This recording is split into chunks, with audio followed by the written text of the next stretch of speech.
Nyakubahwa Perezida wa Repubulika na Madamu, mbashimiye uyu mwanya mumpaye kugira ngo bagezeho ubuhamya bwanjye n'inzira yo kurokoka Jenoside yakorewe Abatutsi. Nitwa Mutangwa Freddy. Muri Jenoside nari mfite imyaka 18. Banyiciye ababyeyi, banyicira abashiki banjye 4, babiciye mu cyahoze ari komine Mabanza, ubu ni mu karere ka Rutsiro mu murenge wa Mushubati. Munyemerere ntangire ubuhamya bwanjye ku mateka y'ababyeyi banjye. Muri 1973 ubutegetsi bwari buriho bwishe Abatutsi. Abanyeshuri ndetse n'abakozi b'Abatutsi barameneshejwe mu kazi kabo. Data nawe wakoraga muri Caritas hano i Kigali nawe yarameneshejwe. Gusa yagize amahirwe ahungira mu gihugu cy'u Burundi. Mama wari umufiance we yiyemeje kumusangayo. Mu nzira igoranye yanyuze muri Gisenyi, yambuka Igoma, amanuka Uvira, musanga i Burundi, amugeraho mu gihe cy'imyaka 2. Barashyingiwe babifashijwemo n'ababyeyi bari mu mpunzi. Njye mvuka muri 1976. Gusa data na mama ntabwo bagize amahirwe yo kubana igihe kirekire, kuko mu gihe gito mvutse data yakoze accident iranamuhitana. Yasize mama twite umwana w'umukobwa ariwe mushiki wanjye, tukaba kubw'amahirwe twararokokanye Jenoside yakorewe Abatutsi muri 1994. Ubuhunzi bwaramugoye, ndavuga mama yiyemeza kugaruka mu Rwanda akaruhira iwabo. Yagarutse yerekeza ahahoze ari muri komine Bwakira, niho hari iwabo, ubu ni mu karere ka Karongi. Aguma iwabo, ariko naje kumenya ko uko icyo gihe nari nkiri muto, naje kumenya ko yakomeza gutotezwa n'inzego z'iperereza zimubaza iby'inyenzi yasize Burundi. Byarakomeje kugeza yongeye gushaka, ashaka mu karere ka Rutsiro, ubu ni muri Mushubati. Yashatse umugabo nawe wari umaze gupfusha umugore, nawe afite abana 3. Turabana, nakuriye aho Mushubati, mpiga n'amashuri abanza. Mu gihe nari mu mashuri nibwo namenye ibyerekeye amoko. Aho mwarimu wacu nigaga mu mwaka wa 2 yahagurikije abana b'Abatutsi. Icyo gikorwa bagikoraga buri gihembwe, hari ifishi ya leta buzuzaga bagashyiraho ubwoko bwa buri mwana.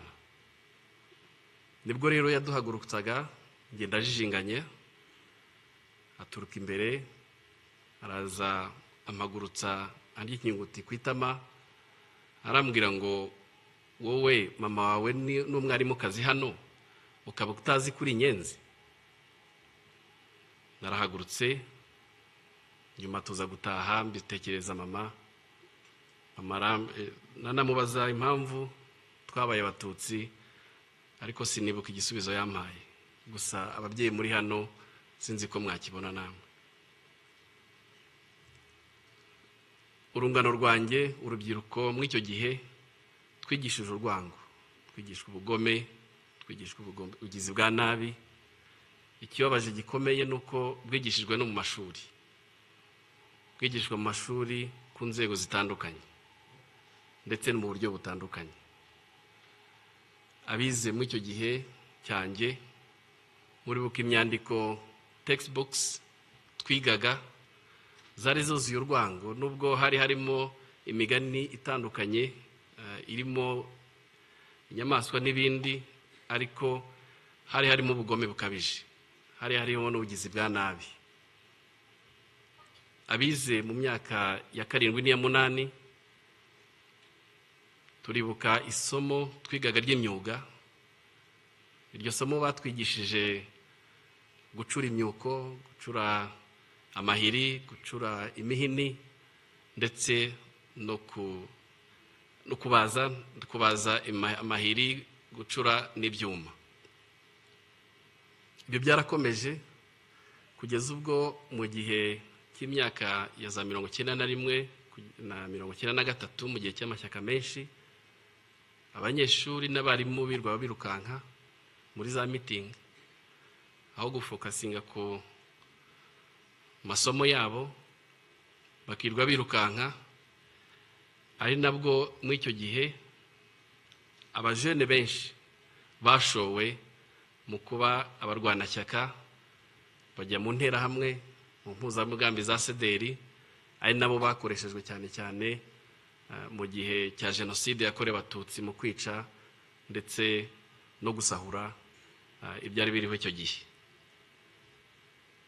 Ku itariki ya 7 Mata muri 1994, iwacu twabyukiye ku matangazo ya leta yari yatanze batubwira ngo abantu bose bagume mu ngo zabo.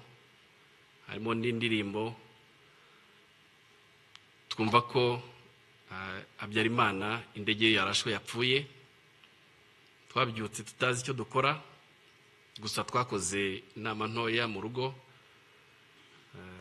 Ababyeyi banjye bansaba ko nerekeza imushubati hari kuri paruwase. Ndambuka aho ngaho imushubati hari hatuye bari mu benshi b'abatutsi. Ababyeyi banjye bansaba kujya kubaza niba bo bafite icyo bakora. Naragiye mpura nabo, sanga abantu bose bamanjiriwe, sanga batazi icyo bakora, ariko nsanga harimo abatangiye gufunga ibintu kugira ngo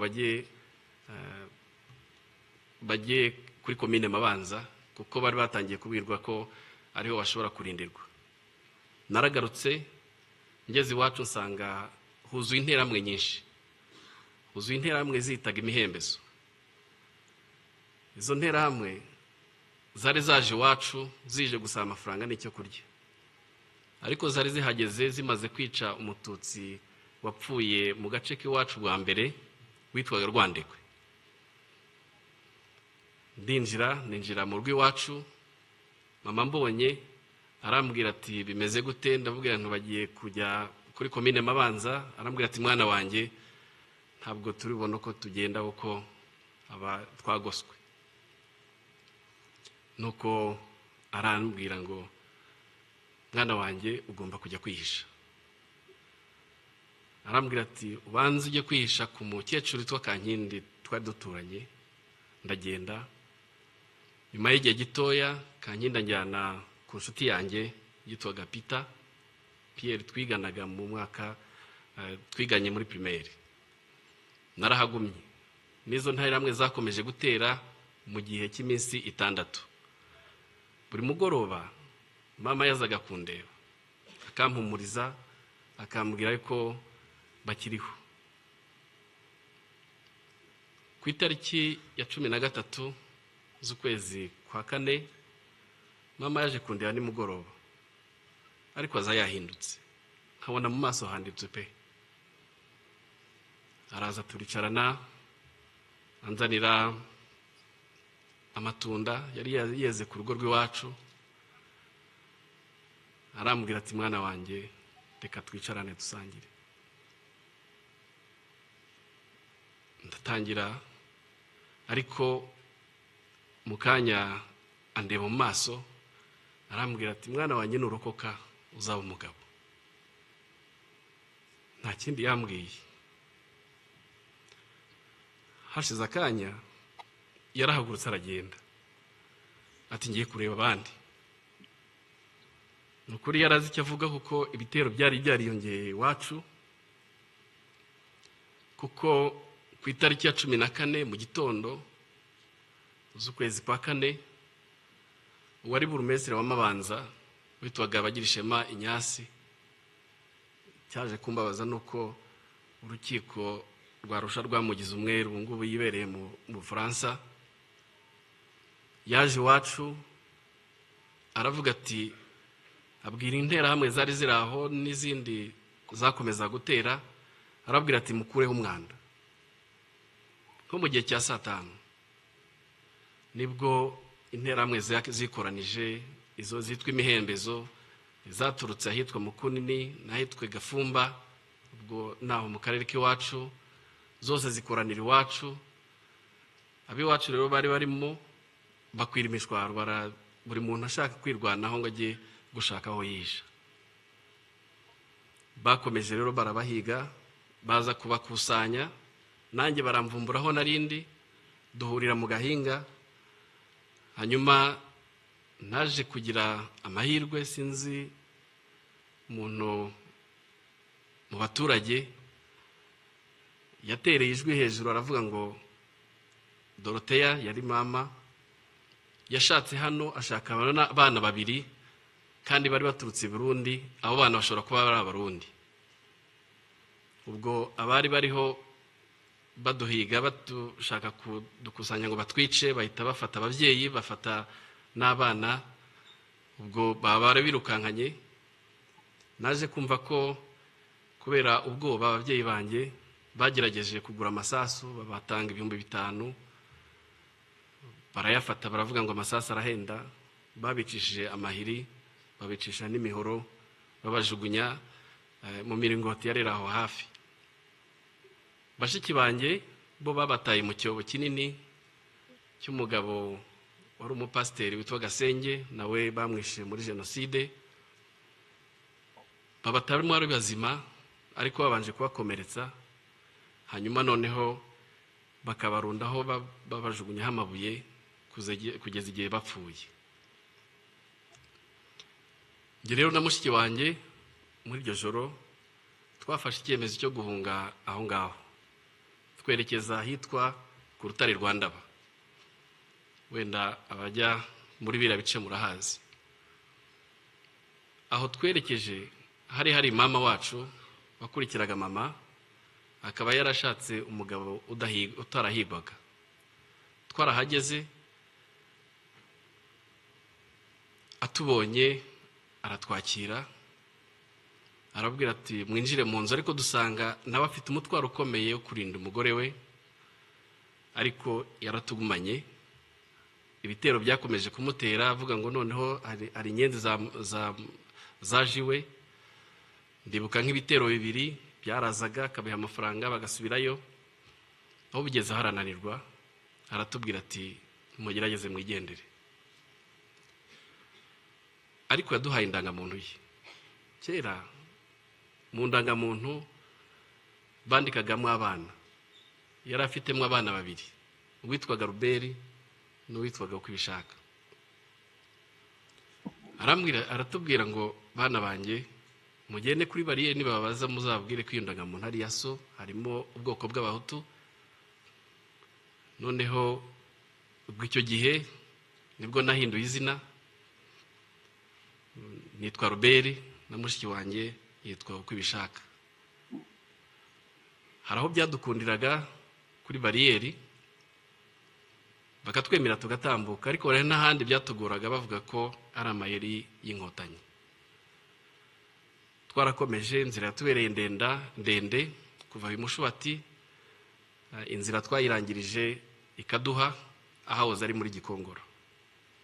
Twarabahaye tubana mu mpunzi, tubana n'impunzi zari ziturutse i Kigali, tubana n'impunzi zari ziturutse i Gitarama, ndetse n'abanyeshuri bigaga ku ishuri rya Yave ryari hariya ikaduha. Abo banyeshuri abenshi bakoze jenoside yahabereye, kuko twebwe twasanze barayirangije nko mu Kiliziya n'ahandi, kuko abanyeshuri baturutse Ibyumba bari bafite ubugome budasanzwe, ariko twarabanye. Twagumye aho ngaho kuko hari no muri zone turquoise. Muri zone turquoise rero, aho inkotanyi zahagaritse jenoside hirya no hino mu duce muri zone turikwazi bakomeze barica. Induru zakomeza kuvuga, bavumburaga abantu buri munsi, abari babahishe batangira no kwica abahutu bari bahishe abatutsi icyo gihe. Byarakomeje kugeza aho muri nageze nko muri bigeze nko mu kwa karindwi hagati, ntabwo twari tuzi ko inkotanyi zahagaritse jenoside, twari twihebye. Hanyuma nahavuye hari umwana w'iwacu w'imushubati wigaga aho ngaho, ngo yaraje gutwara ibintu bye, turakubitanye, ahamagara izina ryanjye nyaryo rya Freddy. Mbona impunzi zose zitangiye kundeba, ariko kubera ko bari bazi ko nitwa Ruberi, mbona bitangiye kunkomerana. Nibwo ku mugoroba nafashe icyemezo, kuko twari tuzi ko inyuma wambutse uruzi rwa Mbirurume hari inkotanyi. Nafashe umwanya mw'iryo joro ndagenda, bwagiye gucya nambutse uruzi, nambuka uruzi izuba ritangiye kuza, mbona abantu hakurya, ngenda mbasanga, kumbe bari inkotanyi. Bagezeho mpumagira, nasanze ari abana b'abasore babiri, abahungu b'abasore, barambwira ngo urava ukajya he? Ndabwira nti mvuye mu mpunzi. Batekerereza uko byagenze nuko ntageze. Ijambo rya mbere rimpumuriza naryumvise uwo munsi, barambwiye ngo ubu ntugipfuye. Ati sugiye he? Ndumva ngiye i Kigali. Ese hari umuntu hazi? Nti ntawe. Noneho barambwira ati mu kanya hari imodoka ya Croix Rouge iri bunyure hano, turayigutegera. Noneho imodoka ya Croix Rouge nko mu masaha 2 ibirahanyuze, imodoka impa lift bangeza muri gare. Umushoferi arambwira ati muri gare ni hano. Nari narahageze rimwe kera. Noneho ntangira gutekereza aho ndi bwerekeze. Nza kwibuka ko hari data wacu wari utuye Gikondo Sejemo. Noneho ndavuga reka ngeyo kuko nari narabasuye muri 92 njyayo. Mpageze nsanga baramwishe ari amatongo. Ko bwari bwije ndara mwayo matongo. Aho rero niho numvise ntekereza ijambo umusirikare w'inkotanyi ambwiye, ntekereza aho ndaye mu matongo. Aho niho natangiye gutekereza ku buzima. Ikindi gihe numva ntaratekerezaga. Ntekereza numva mfite agahinda kenshi, ngatekereza abiwacu, ariko none cyamvunaga kurushaho ni mushiki wanjye nari nsize mu mpunzi. Ntiyanamenye nuko nagiye. Igitangaje kandi nayo mateka ntiturayaganira. Sindamenya icyo we yatekerezaga, nta nubwo yamenye uko byangendekeye ngeze i Kigali. Hanyuma bukeye nza kuza ngaruka muri gare, ndongera ndambuka mva Sejemo nza hano muri gare hano Kigali. Ngira amahirwe akomeye, mpura n'umuntu wari umushumba w'ahantu hafi y'iwacu, yari yaraje i Kigali. Arambwira, arampobera, turahoberana. Ntiwararokotse? Nti nararokotse. Arambwira ati hari abahungu b'imushubati, ngwino nkwereka ahantu nabo barokotse, ngwino nkwereka aho bari. Ndagenda ndarayo, turahoberana, turishima. Noneho ningiye wabwiye amateka y'iwabo, kuko ngewe jenoside yabaye ariho ndi, kuko bari baraje i Kigali batazi uko bagenze. Ese runaka yarapfuye, ese runaka yarapfuye. Ngenda mbabwira, mbatekerereza, kuko nari nzi ko uko byagenze. Hanyuma rero naje kugira amahirwe, mpura na data wacu wari warahungiye Burundi, ahungutse arancumbikira, ubuzima butangira gutyo. Ariko yaraturanye n'umusirikare witwaga Mutabazi, yari umukapiteni niko yambwiye. Ndagera mutekerereza ko nasize mushiki wanjye mu mpunzi. Arambwira ati nyina akora nk'inkotanyi, ati mu mpunzi tawuhano ni nko kuva hehe nahagana he. Ndamutekerereza, buke mu gitondo aramfata anjyana aho ngaho, ni nawe wamfashije kugira ngo mushiki wanjye ashobore kuva mu mpunzi hariya, nawe muzana i Kigali. Kuri yo byari igitangaza kongera kumbona. Hanyuma rero nyakubahwa Perezida wa Repubulika, ndagira ngo mbashimire. Inkotanyi zatubwiye kubaho, tubaho. Inkotanyi zaduhaye icyizere cyo kubaho, kandi turiho.